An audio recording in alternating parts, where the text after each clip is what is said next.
A very good morning, children. Today in this video we are going to discuss lesson 5 and 6 of history, chapter 1, the rise of nationalism in Europe. Now coming to lesson 5, visualizing the nation. So in this lesson we are going to discuss how the nations were visualized by the artists in 18th and 19th century. While it is easy enough to represent a ruler through a portrait or a statue, how does one go about giving a face to a nation? Artists in the 18th and 19th centuries found a way out by personifying a nation. They represented a country as if it were a person.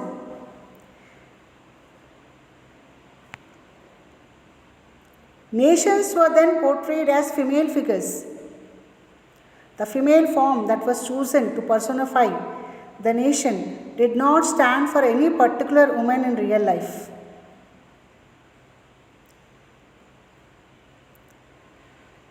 The female figure became an allegory of the nation. Now, what is an allegory? An allegory is an abstract idea expressed through a person or a thing.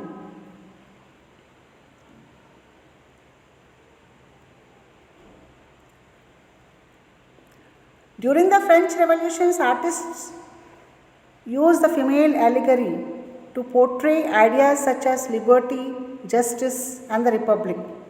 These ideals were represented through specific objects or symbols. The attributes of liberty are the red cap or the broken chain, while justice is generally a blindfolded woman carrying a pair of weighing scales.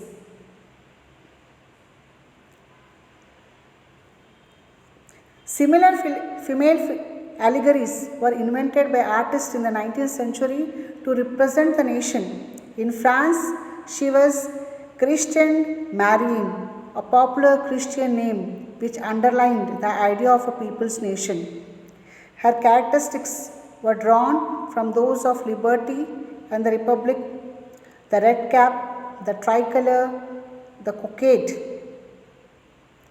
Statues of Marion were erected in public squares to remind the public of the national symbol of unity and to persuade them to identify with it. Marian images were marked on coins and stamps.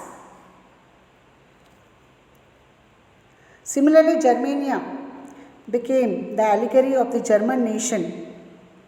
In visual representations, Germania wears a crown of oak leaves as the German oak stands for heroism.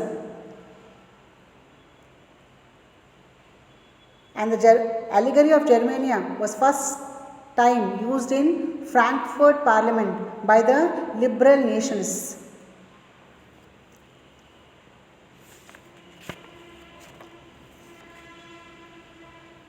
Now coming to the lesson 6, nationalism and imperialism.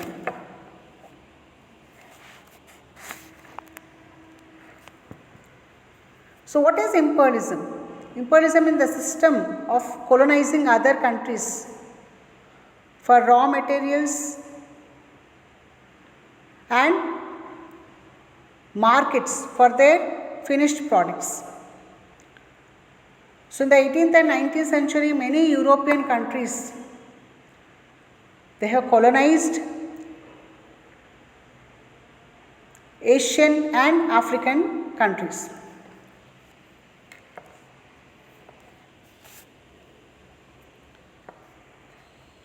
So by the last quarter of the 19th century, nationalism no longer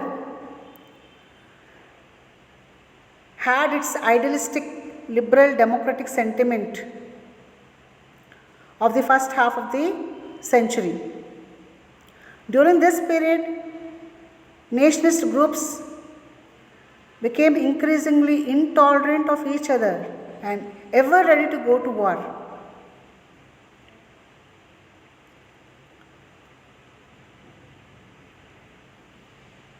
The most serious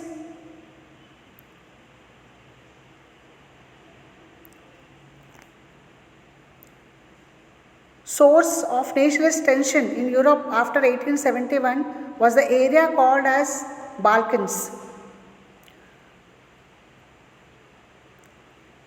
The Balkan was a region of geographical and ethnic variation comprising modern day Romania, Bulgaria, Albania, Greece, Macedonia, Croatia, Bosnia,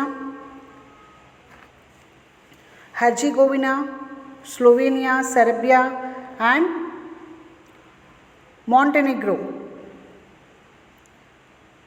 whose inhabitants were broadly known as the Slavs.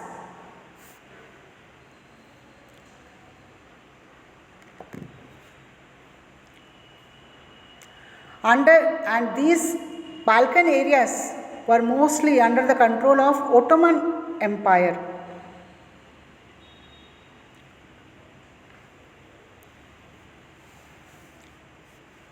The spread of the ideas of romantic nationalism in the Balkans together with the disintegration of the Ottoman Empire made this region very explosive.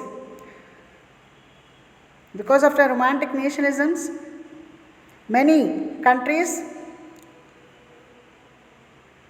they disintegrated, they came out of this Roman Empire and they became independent. And all through the 19th century, the Ottoman Empire had tried to strengthen itself through modernization and internal reforms, but it was not successful. One by one, its European subjects, which were under the control of Ottoman Empire, broke away from its control and declared independence. The Balkan people based their claims for independence or political rights on nationality. Hence, the rebellious nationalities in the Balkans thought of their struggle as attempts to win back their long lost independence.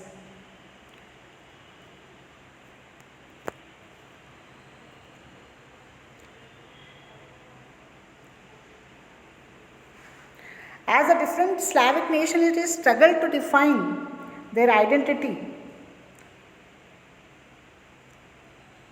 and independence, the Balkan area became an area of intense conflicts. Each one of them, they struggled for their independence. They want their special identity. And because of them, rivalry broke out among them. And in this way, this area became of intense conflict. The Balkan states were fiercely jealous of each other and each hoped to gain more territory at the expense of the others.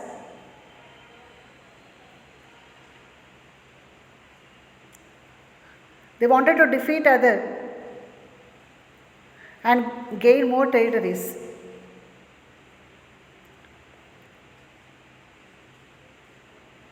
During this period, there was intense rivalry among the European powers over trade and colonies as well as naval and military might. Each of the European countries, they wanted to become more powerful than the other. They wanted to gain powers on trade, colonies, naval and military. So these rivalries were very evident in the way the Balkan problem unfolded. Each power, Russia, Germany, England, Austria-Hungary, were very much keen on countering the hold of other powers over the Balkans. Each one wanted to have a hold on Balkans. They wanted to extend their own control over this Balkan area. So this led to a series of wars in the region, and finally this led to the First World War also.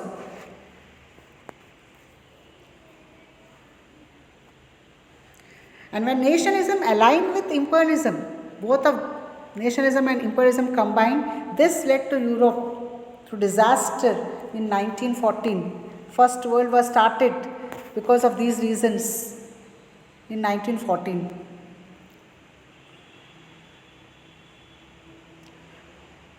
Meanwhile, the colonized nations, they started opposing this imperial domination all over the world. All the colonial nations, they started opposing.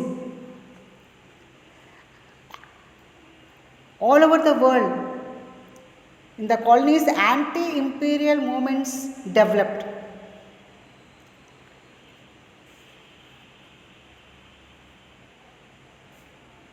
People everywhere developed their own specific variety of nationalism. The idea that societies should be organized into nation states came to be accepted as natural and universal.